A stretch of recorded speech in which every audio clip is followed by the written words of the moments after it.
Salve peixeiros, com muita honra, sejam bem-vindos a mais um vídeo do canal SFC Raiz, depois de 3 semanas sem produzir algum conteúdo, e o motivo disso foi tentar dar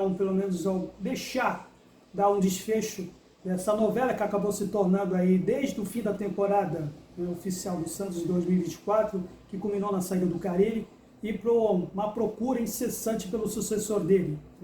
Eu queria acreditar, como fiz nos últimos vídeos que eu fiz, que a saída dele estaria acompanhada de já um profissional engatilhado para suceder, mas infelizmente isso não ocorreu.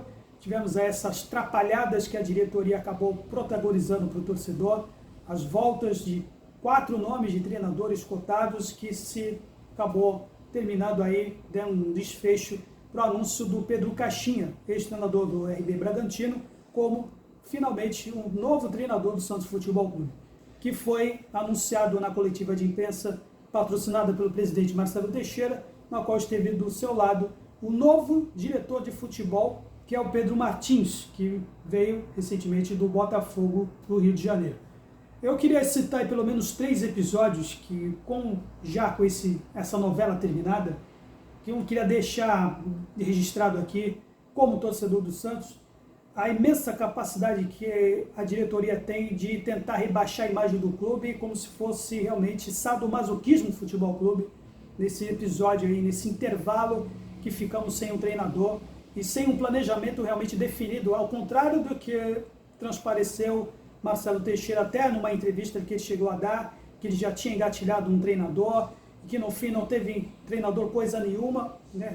Deu várias voltas ao mundo, fazendo o torcedor santista realmente ficar cético para a temporada de 2025, mas dos males o menor, e que esse planejamento na qual o Fábio Carille acabou dando com o tempo, tendo razão em dizer que estava atrasado, está mais do que atrasado, ou pelo menos adiantado para o Santos sofrer mais uma vez, da mesma forma que sofreu em 2023, mas que para que isso não ocorra, certos vícios que ainda perduram nessa diretoria precisam acabar. E eu queria deixar, pelo menos, fazer um comentário, pelo menos 3 episódios especialmente o último, que eu gostaria, inclusive, que assista até o final, que me deixou realmente indignado. Os 2 primeiros dizem respeito à procura, né, incessante por um novo treinador. E fala pelo nome de Luiz Castro. Ele que, mais uma vez, demonstrou ser uma versão bem mais aprimorada e portuguesa do Lisca doido. Numa alusão, e aí o desprazer de relembrar o nome desse profissional que esteve aqui 2 anos atrás no Santos e que não durou 7 jogos. A única equipe grande que realmente ele teve a oportunidade de treinar não aguentou a pressão, não durou mais de 7 jogos e, além de ter saído, foi um certo arquiteto da destruição do que se viu no ano seguinte. Por quê? Com a bênção do Inominável e também com os influencers nossos, grandes influências de Twitter que literalmente bateram palma para o Lisca doido dançar quando o Inominável endossou a decisão de desfazer a comissão permanente. Mas que não perceberam que com isso, e depois com a previsível, pelo menos por isso que vos fala, da saída do Lisca doido, já com os antecedentes que ele teve, inclusive quando veio que por causa daquela experiência lá no Sport, veio do Sport justamente com esse mesmo motivo, fez a mesma coisa aqui no Santos e o pior, contribuiu para prejudicar os colegas de profissão dele, sucessores, que demonstraram ser tão incompetentes quanto ele, e acabou arrastando o clube para o nível dele de Série B.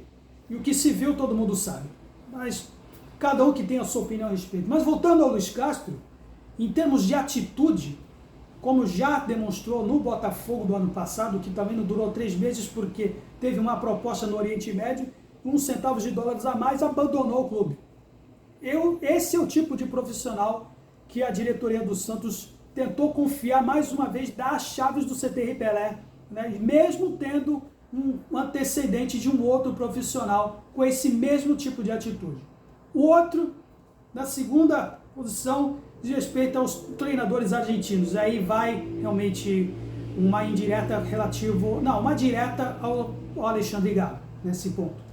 Já a vinda desse Pedro Martins, na minha opinião, é um recado direto ao trabalho do Alexandre Galo, que se complicou já o trabalho questionável dele, uma imagem já desgastada perante a torcida e também perante, segundo os próprios membros do comitê de gestão do clube, da procura por um sucessor ao Carille.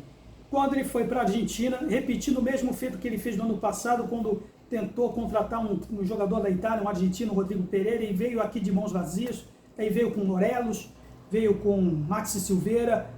Hoje, agora, com a necessidade urgente de ter um novo treinador, ele viajou para a Argentina, talvez para fazer turismo.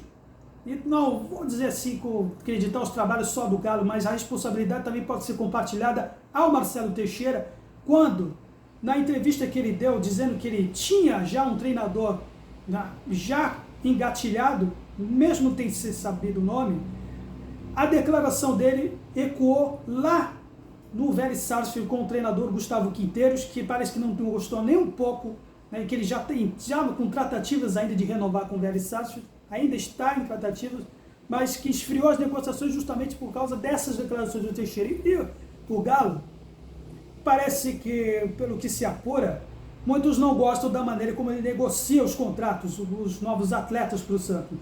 E a imagem dele já está desgastada com relação a isso.